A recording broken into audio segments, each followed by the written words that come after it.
Hello students, VK physics channel में आपका स्वागत है। आज हम पढ़ने जा रहे हैं इलेक्ट्रिक फील्ड और इलेक्ट्रिक फील्ड इंटेंसिटी। इससे पहले वीडियो में हमने बात की थी कूलाम के नियम की और कूलाम के नियम के सदिश निरूपण की। आज हम बात करने जा रहे हैं विद्युत क्षेत्र और विद्युत क्षेत्र की तीव्रता की। तो अभी स्टार्ट करते हैं। विद्युत क्षेत्र इलेक्ट्रिक फील्ड किसी स्थिर बिंदु आवेश के चारों ओर का वह प्रभाव क्षेत्र जिसमें किसी अन्य आवेश को लाने पर वह विद्युत बल का अनुभव करता है, उसे विद्युत क्षेत्र कहते हैं।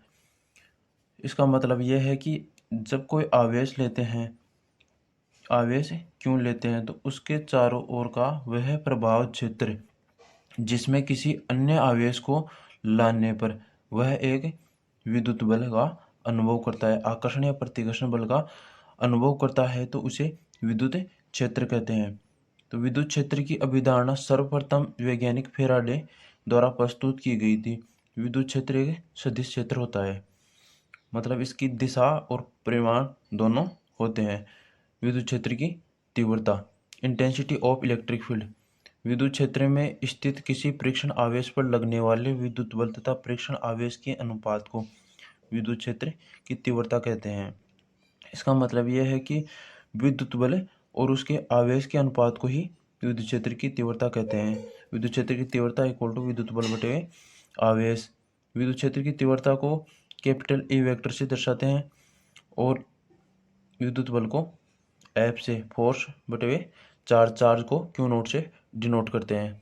इसकी सेकंड परिभाषा यह है कि किसी एकांक धन आवेश पर विद्युत क्षेत्र के कारण लगने वाले विद्युत बल के परिमाण को विद्युत क्षेत्र की तीव्रता कहते हैं। एकांक धन आवेश लेते हैं और उसके विद्युत क्षेत्र के कारण लगने वाले विद्युत बल के परिमाण को विद्युत क्षेत्र की तीव्रता कहते हैं। विद्युत क्षेत्र एक सदिश राशि होती है जिसकी दिशा विद्युत बल के अनुदिश होती है। विद्युत क्षेत्र की दिशा उस पर लगने वाले विद्युत बल की अनुदिश ही होती है। जिस प्रकार विद्युत बल लगता है उसी प्रकार उस पर विद्युत क्षेत्र लगता है। तो धनावेश के कारण विद्युत क्षेत्र दूर की ओर और ऋणावेश के कारण विद्युत क्षेत्र पास की ओर लगता है। मतलब धनावेश के कारण विद्युत क्षेत्र बाहर की ओर लगता है और ऋणावेश के कारण विद्युत क्षेत्र अंदर की ओर लगता है। यदि कण धनावेशित है तब बल की दिशा विद्युत क्षेत्र की दिशा, और यदि कण ऋणावेशित हो तो बल की दिशा विद्युत क्षेत्र की दिशा के विपरीत दिशा में होगी। इसका मतलब यह है कि जब आवेश पॉजिटिव हो तो उसकी बल की दिशा और विद्युत क्षेत्र की दिशा एक समान होगी, एक ही दिशा में होगी।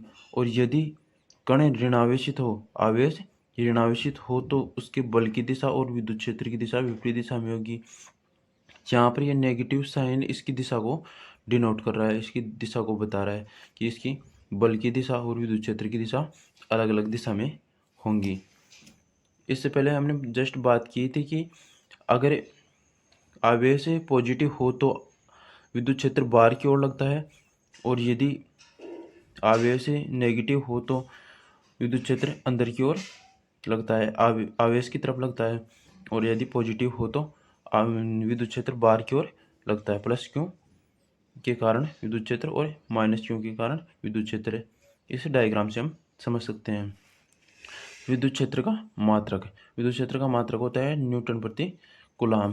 न्यूटन को कैपिटल एन से और कूलाम को कैपिटल सी से दर्शाते हैं। इसका सेकंड मात्रक वोल्ट प्रति मीटर भी होता है। न्यूटन का और कूलाम का मान रखने पर वोल्ट प्रति मीटर आ जाता है। और इसकी विमा होती है m1 L1 T-3 A-1।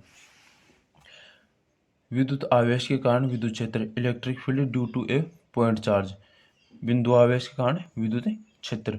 माना कि बिंदु O पर स्थित बिंदु आवेश प्लस Q से R दूरी पर स्थित बिंदु P पर विद्युत क्षेत्र की तीव्रता ज्ञात करने के लिए बिंदु P प्रेक्षण बिंदु पर एक प्रेक्षण आवेश प्लस Q नोट रखते हैं। सबसे पहले हमने एक बिंदु O माना जिस पर प्लस Q आवेश है, उससे R दूरी पर हमने एक प्रेक्षण बिंदु लिया जिस पर Q नोट आवेश है। तो इन दोनों की दिशा में लगने वाला बल एफ वेक्टर और इस पर विद्युत क्षेत्र की तीव्रता की दिशा एक समान है। यह आर कैप इसके एकांक सदिश को व्यक्त कर रहा है। तो प्लस क्यू आवेश के कारण क्यू नोट पर बल प्लस क्यू इस प्लस क्यू के कारण क्यू नोट पर लगने वाला बल एफ वेक्टर बराबर k q not upon r square. यह हमने कूलाम के नियम से लिया, तो के का मान 1/4 रख सकते हैं। तो कूलाम का नियम होता है 1/4 Q1 Q2 upon r square, दूरी का वर्ग का स्क्वायर और इसका एकांक सदिश। तो Q1 है कैपिटल Q और Q2 है Q नोट, तो इनकी मध्य दूरी है R, तो ये आर स्क्वायर और इसका एकांक सदिश इसकी दिशा को व्यक्त करता है, तो इसकी दिशा आर कैप की दिशा होगी। तो इसकी intensity e vector equal to f vector बटे हुए क्यू नोट। तो ई वेक्टर यहाँ पर हम एफ वेक्टर का मान रख देते हैं। एफ वेक्टर का मान है k q not upon r square.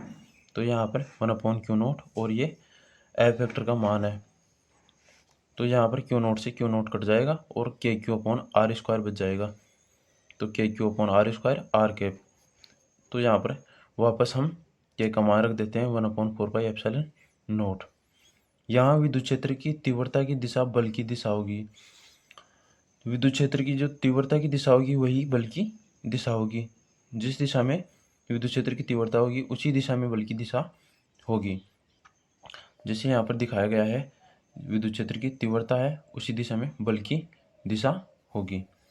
यदि आवेश ऋणात्मक होता है तो दिशा विपरीत होगी। यदि थोड़ी देर पहले हमने बात की थी कि यदि आवेश ऋणात्मक होता है तो उसकी दिशा विपरीत दिशा में होती है। आवेश अगर नेगेटिव है तो उसकी विद्युत क्षेत्र की तीव्रता दूसरी दिशा में और बल की दिशा दूसरी दिशा में होती है, विपरीत दिशाओं में होती हैं दोनों। विद्युत क्षेत्र की तीव्रता दूरी के वर्ग के व्युत्क्रमानुपाती होती है। ई और ये 1/r² के समानुपाती, मतलब 1/r के वर्ग के व्युत्क्रमानुपाती हो गई। यहाँ पर दिखाया गया है ई वेक्टर बराबर 1/4 Q upon r square r cap.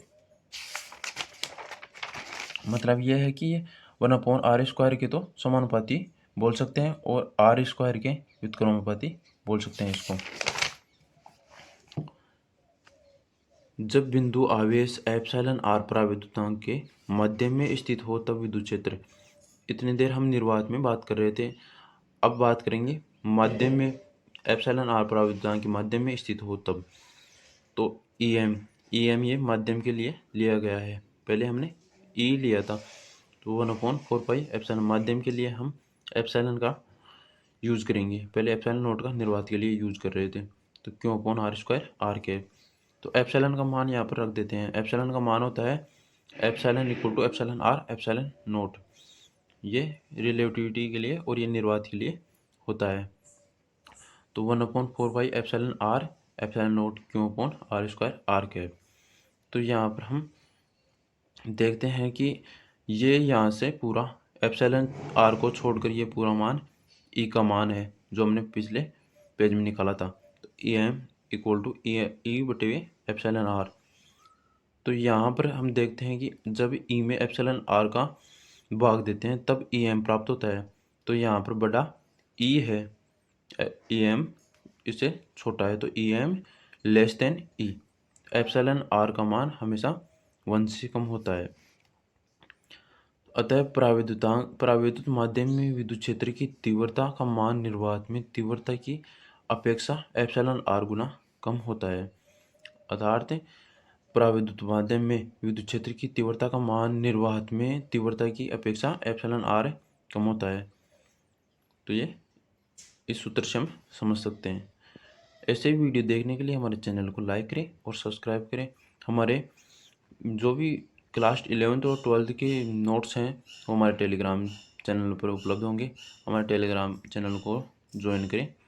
Thank you.